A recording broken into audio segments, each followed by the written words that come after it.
Yo, what is up, YouTube? I'm Blitz5, and today I want to be going over my Heimerdinger ranked gameplay in Season 5. So I kind of want to talk about how you play Heimerdinger, why I think he is such a good pick.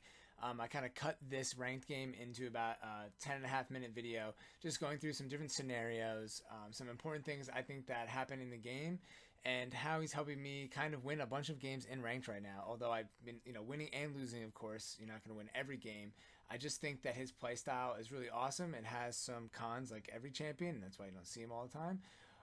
But he's very relaxing to play. He's not super difficult to play, I admit, with his turrets.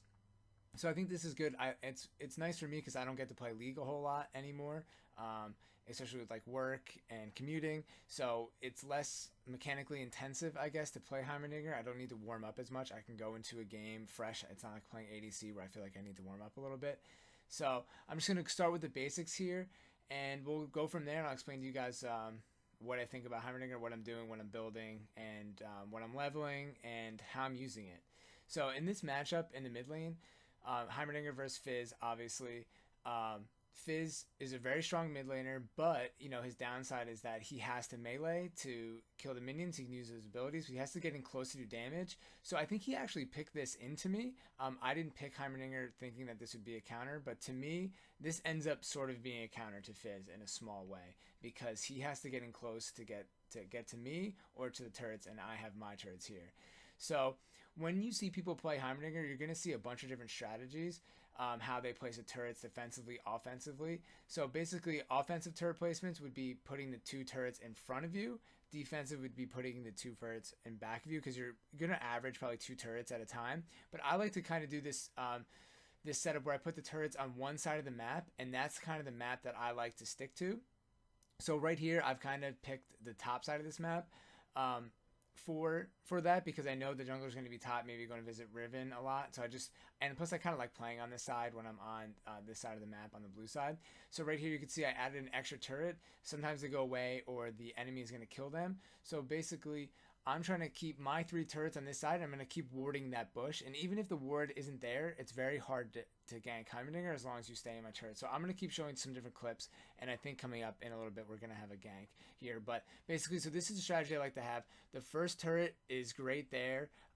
That's my offensive turret. If you can see, the turret in back just died. So I place another turret here because I'm on the offensive. I'm like expecting some kind of gank soon.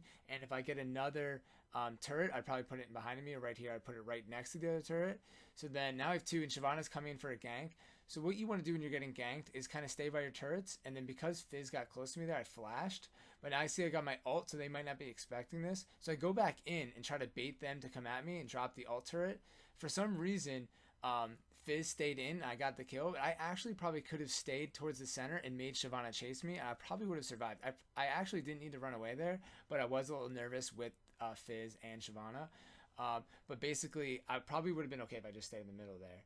And you can see right here that I waited for my needlessly large rod, and then I'm running teleport. This is kind of a debatable thing for everybody. It really depends, but for me, I think having double teleports right now is so huge. And second of all, saving it to get back into lane right now because I already killed Fizz keeps it up in case something else is like happening, like I need to go help top or go help Dragon. So right here, the enemies are coming at me. I'm getting pinged, and I wanted to bring this up because I thought this was interesting. I'll have some time to talk about it because I die here. So basically, I knew the enemy team was coming. I think I typed to the team here in a second. I just didn't know that the entire team was coming there. It was going to be a huge fight. But I ended up getting a kill there and doing a ton of damage to a lot of the enemies because I stayed next to my turrets. I stayed next to my little turrets, and I put my alt turret on the ground. And then Alistar and Kalista are able to come in. They kill Leona. They kill Fizz. And then here's an awesome play that I figured I would just keep in, even though it's not me, from Kalista. She flashes, barely survives from the Ashe, and then she Q Ren's Ashe for the kill, which does a ton of damage right there. You can see the Q into a Ren always does a lot of damage, which is awesome for Kalista. I've been playing her a lot lately too.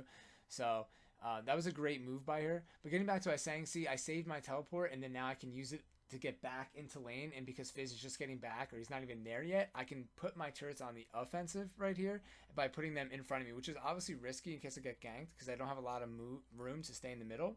But it's very effective right now because if you can see how low the tower is. So Fizz actually comes in on me here. we had previously blown both of our ults, and it still wasn't enough. And then I kind of wait for my flash until Shyvana's in my turrets, and it completely makes her like get out of the situation. She just completely turns left there, and she's like, I'm out. She doesn't even chase. That happens a lot when you're trying to gank against a Heimerdinger. And then right here, this I put in because an example of using your other ult. A lot of times, people really get obsessed with just using or get stuck on just using the ult turret when both the ults have really great uses. And when you're not in range and you're not, like you're not sure where the enemy is going to be moving to, using your E is great because your W is kind of harder to hit and your E bounces around. So it's a really great item to ability to use in that kind of situation. And right here, I put this in because this is actually an example where I get killed and it's not really that great. I'm kind of kiting away with my turrets. I'm trying to put turrets down as I run away. I actually get a kill. I pick up Fizz and almost kill Shyvana. But it's debatable there if we should have stayed under my turret or not, or we should have ran. So I guess before you play the match, you're going to want to determine how you're playing. And a lot of times, make it known to your team that to stick around your turrets because that's how you do the most damage. But basically, if you're going to kite backwards, it's okay because they're going to have to run through your turrets anyway. So as long as you're placing more turrets and using your stun, your E, they get stuck and the turret can hit them, then it's super beneficial. You just have to, you can't kite too far away and your team can't kite before you. If your team leaves before you, then you're ultimately screwed. And here I wanted to show an example of kind of how you should push your advantage with Heimerdinger. This isn't, a traditional, I'm not split pushing by myself, but you can split push by yourself or you can split push with less teammates than the enemy. So we could theoretically be split pushing 3v5 right now, which I think it ends up sort of being. Oh, not really. Shyvana's mid there, but because of the turrets and your ult turret, it's like having more than one person. It's like having more than one champion there. So basically, in my opinion, it's kind of like having 4 or 5 versus 4v5, and it really kind of zones them out and then allows your team to do other things at the moment. I was talking to the Riven here because I wish the Riven would push more aggressively. A lot of times she would kind of push half the way and then back.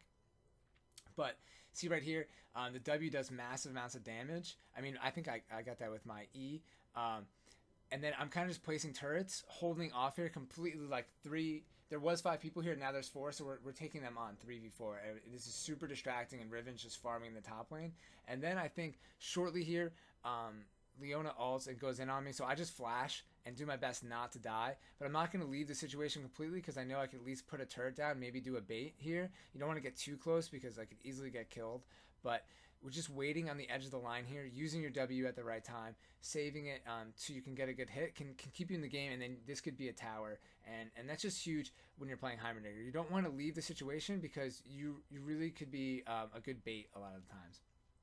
So right here, another example I want to show, you want to get Zonias with Heimerdinger, and a lot of times when I died in the past, I didn't have Zonias. I probably should have rushed it earlier. To me, it's like a great first or second item you can build on him, and it really allows you to start a fight, and yeah, sometimes you might die, but the amount of damage that you're putting down is just huge.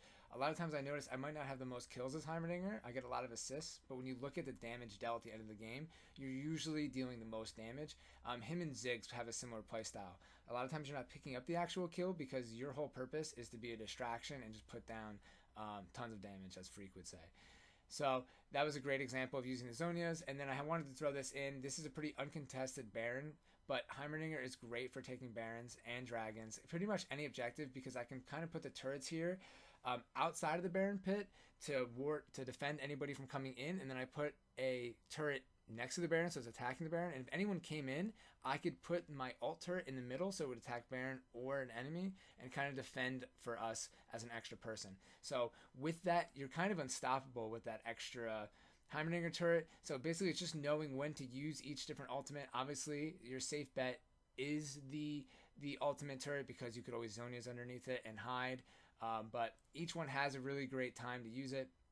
The W1 really can blow people up, so I suggest using that in lane a couple times, and just playing smart. Like I said, the biggest con is not having your team fight around your turrets and not having your turrets set up. So you don't want to rush too bad. You want to push, get in some kind of gold advantage, get ahead so that your turrets can actually get kills, and then start being super aggressive and make sure it's kind of like you can get afraid and run away from your turrets, but if you're just confident in the champion and in your setup, if you stay in with the turrets, you'll be able to get some kills, and even if you die, like I said, for the millionth time, doing a lot of damage, and more than likely you're going to have a better chance of winning in this game. So hope you guys enjoyed this video.